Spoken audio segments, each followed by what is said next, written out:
Hello everyone, and welcome to another video of Zach's Train Productions, and today I come with a brand new series, a series of what I like to call Engines of Conrail.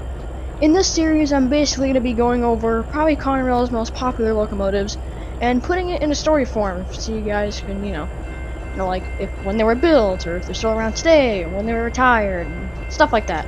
And we're going to be starting off with the EMD SD80MAC, so I hope you guys enjoy, and let's get started.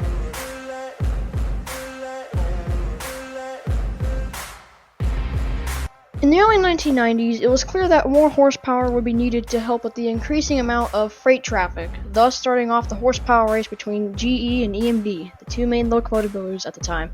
The goal was to make a powerful AC traction locomotive that could do the job of 2 or 3 locomotives. EMD was the first to take the punch, with their locomotive being the EMD SD80MAC, and GE's take being the AC6000 CW. There were 2 demonstrators built in 1995, being EMD X8000 and EMD X8001. Once they were completed, Conrail had requested to try them both out to see if it interests them. Crews preferred the SD80s over most locomotives on the roster, mainly because of the pulling power, smooth rides, and quiet cabs, and in the end, Conrail ordered 30 SD80MACs from EMD, including the 2 demonstrators. The 28 other units were built at the Conrail Juniata, Pennsylvania shops in late 1995. The EMD SD80MACs had a C-C wheel arrangement, were 80 feet 2 inches long, 15 feet 5 inches tall, and weighed a hefty weight of 432,000 pounds, or 210 US tons, and came equipped with a 5,000 horsepower 20-cylinder 20-710 G3B-ES prime mover, had 5,800 US gallons of fuel, 185,000 pounds of starting tractive effort, and 147,000 pounds of continuous tractive effort, and a gearing ratio of 83:16, which allows them to reach a speedy 75 miles an hour. The C&W and CP was also to order the EMD SD80MAC, but after C&W's merger with Union Pacific, it was cancelled, and CP later changed their order to the SD90MAC. Once the 28 production units were completed, they went to Conrail to begin life. Once they were put into service, Conrail crews and employees didn't even know how to work on or run the SD80MACs because they had a completely different operating system from all of their other diesels. To start, press any key. Where's the any key? So EMD handed out tutorials to crews to help solve these issues.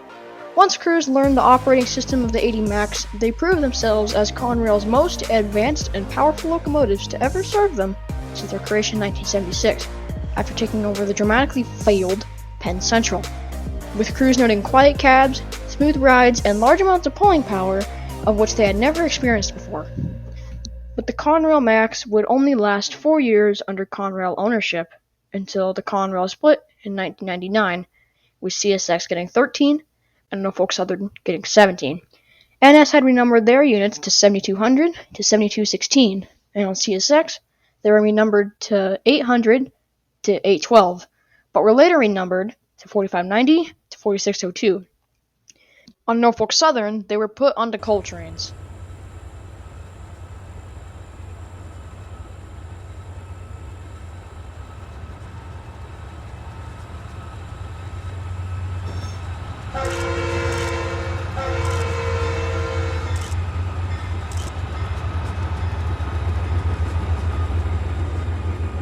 And on CSX, they were put to work pulling large manifests, coal trains, and intermodal runs.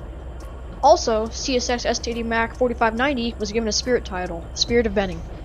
As for incidents, one occurred on Norfolk Southern. On November 18, 2016, a South Fork crew was securing the locomotive for the night when an electrical fire broke out in the cab of 7210, formerly Conrail 4118. No one was injured, but it was repaired and put back into service. And on CSX, 3 incidents happened. Here we can see CSX 4593 pretty much nosediving into the turntable pit in Russell, Kentucky, and CSX 806 backed up into the Cumberland Shops turntable pit, and CSX 4594 was leading a light power move in Benning Yard, Washington, D.C., when it came off the track and landed on the engineer's side. Fortunately, no one was hurt, but the dynamic brakes and radiator had sustained damage, and was pulled from service shortly after for a part source, and was later retired and scrapped. As for 4593 and 806, they were both repaired and continued to serve CSX until 2014. In 2014, NS had announced that they made an agreement with CSX to trade in 12 SD40-2s for the remaining 12 SD80MACs CSX still owned, and by 2015, all of the SD80MACs were in Norfolk Southern's hands and would continue to operate for 5 more years until they were all pulled from service in 2020. CP, now known as CPKC, bought 6 off of NS for a part source for their SD70 ACU rebuild program in late 2020.